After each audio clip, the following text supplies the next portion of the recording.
And we're back. Okay, the old coot here coming back at you with one last video today in this series. So I started off with a decent sized tuna loin. This is yellowfin tuna loin. This is center cut AAA grade.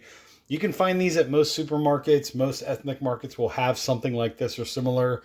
Look at how beautiful that tuna is. I mean, that's a delicious looking solid loin of tuna. What I did was I cut it up into 1-inch steaks. And then I proceeded to then cut those 1-inch steaks up into 1-inch cubes and threw that into my poke marinade that I made 48 hours ago. If you check out the videos prior to this one, you'll kind of see how we got to that marinade. But this specific video, what I wanted to focus on was the ratios and the percentages and all that. So what I do is per 1 pound of the tuna loin, I do 1 tablespoon of soy sauce, 1 tablespoon of rice vinegar, and 1 tablespoon of honey. If you want to use sugar, you can use sugar. That's totally fine. You'll have to play around with how much sugar balances out the tanginess or the sourness of the vinegar and the umami part of the soy sauce. Maybe a half a teaspoon, maybe a teaspoon, maybe a full tablespoon of sugar. You'll have to kind of play around with that and see what works for you. But 1 tablespoon soy sauce, reduced sodium is what I use. 1 tablespoon of the rice vinegar, and then 1 tablespoon of honey is like the perfect ratio per pound of the tuna loin or salmon or whatever kind of fish I want to use to make the poke. So then what I do is I also put in 1 part or 1 tablespoon of chopped garlic, right? And then I put in 2 parts of ginger. So 2 tablespoons of finely smashed and chopped and diced ginger, because I like that strong ginger flavor. You could use 1 tablespoon if you want to, make it one part of each is totally fine.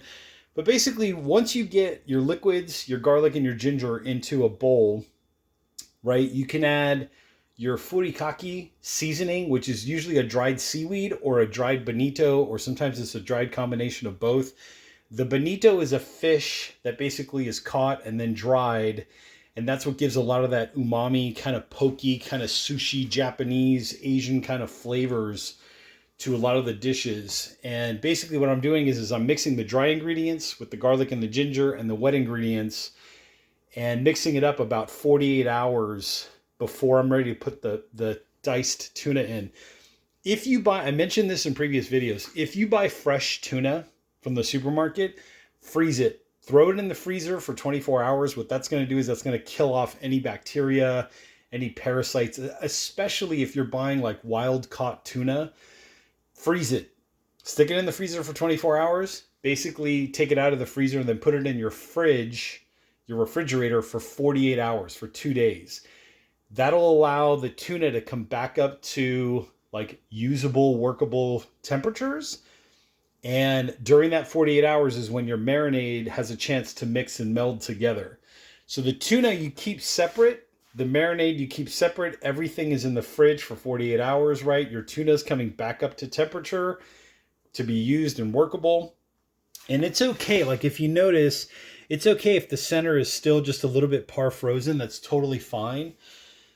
It actually just makes it a little more easier to cut it and work it, cut it into the steaks, cut it into the cubes. Because when your tuna is, let's say, above a certain temperature, above like, let's say 45 degrees or 40 degrees, what ends up happening is it gets all mushy and it's hard to cut and work with, and then you need a sharper knife, blah, blah, blah. The story goes on and on and on. But anyways, so once your tuna your tuna was frozen, you took it out of the freezer, 2 days it was in the fridge, right, defrosting, thawing out.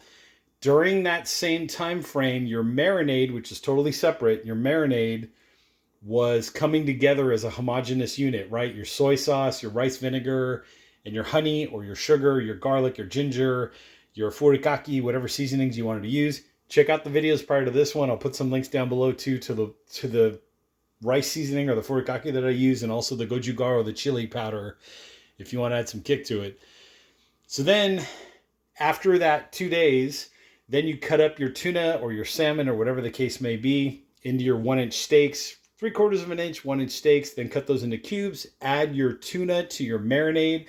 All this goes back into the fridge for about, I'd say 3 hours minimum, just to give you a chance, or just to give the tuna a chance to kind of do its thing and marinade, within the actual soy sauce and the rice vinegar and the honey. Okay, so per pound of tuna or salmon or whatever fish you want to use, it's the 1 tablespoon, 1 tablespoon, 1 tablespoon. 1 tablespoon soy sauce, 1 tablespoon rice vinegar, 1 tablespoon of honey. What you should be left with after you multiply and divide and cross, whatever, what you should be left with is something like this. Just enough liquid, like on the bottom, to where when you stir it, you could stir this maybe once every hour. Definitely stir it before you're ready to eat it or serve it. But when you stir it, basically, there's hardly any liquid on the bottom. If you have excess liquid, that's totally fine. You can either cut up another steak and add that to the, cut it up into cubes and add it to the mix, right? Or, you just have a little extra juice, that's all. But usually you have about enough juice in there to kind of coat everything correctly. See that at the bottom of the pan right there? I've got just enough liquid remaining to kind of, do its thing. But at this point now, you're ready to have poke. After 3 hours of the fridge, sitting in the fridge, and it's had a chance, the marinade's had a chance to do its thing, right? Now you're ready to serve it. You could serve this over rice, make a poke bowl. You could eat it as is. You could put this over lettuce or a salad. You could do, it's like a taco bar. You can kind of, make a poke bar. You can kind of do whatever you want with it. Add some sauces, eel sauce, wasabi, maybe some pickled ginger, whatever the case may be. But yeah, basically this is in essence what it is. So there you go. So there's your poke, right? Ready to go. This is how I make it traditionally.